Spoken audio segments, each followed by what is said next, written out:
Now to politics. The Trump transition team has been moving very quickly, announcing his picks for all the major cabinet positions, but their vetting is becoming an issue. ABC's Molly Nagle joins us now from Washington to share more on this.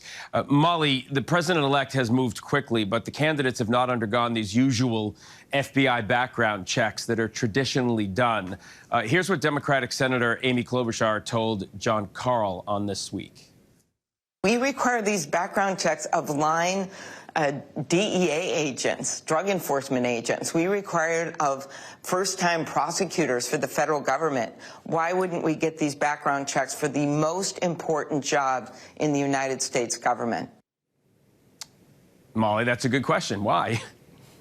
Well, these are typically a really critical part of how the Senate evaluates these cabinet nominees for these positions. These FBI background checks take a very vigorous look at people's background to make sure that they're suitable for the position that they are being nominated for. And you heard Klobuchar in that interview with Jon Karl noting that the Trump team hasn't signed these agreements, these memorandums of understanding that would allow for the FBI to conduct these types of background checks that would typically be done for these nominations. So what you're looking at now is senators kind of facing down the idea of perhaps having to vote on some of these nominees without getting that kind of a background check, something that both Democrats and Republicans are raising some concerns over, saying that they want to see the FBI background checks on some of these nominees, including some of the more controversial nominees like Pete Hegseth. One of those controversial nominees, Republicans avoided this huge battle when Matt Gaetz withdrew as Trump's AG nominee. There's also been a lot of controversy, as you said, around Pete Hegseth, who Trump wants to be defense secretary. Is the president still fully committed to that pick?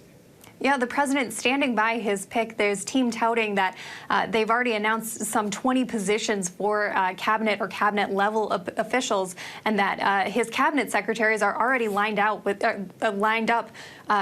less than 3 weeks out from the election, which is pretty remarkable. But Donald Trump saying we've seen Pete Hegseth, his pick for defense secretary, up on Capitol Hill, making the rounds, talking to those senators, trying to make his case to them ahead of the nomination fight. But Donald Trump standing by him, even though we know that some of the allegations that Hegseth is facing of sexual assault, the Trump team didn't learn about them until after he was already announced as his defense secretary. So this is something that we're going to have to keep an eye on going forward. But as of right now, Donald Trump seems to be standing by Hegseth.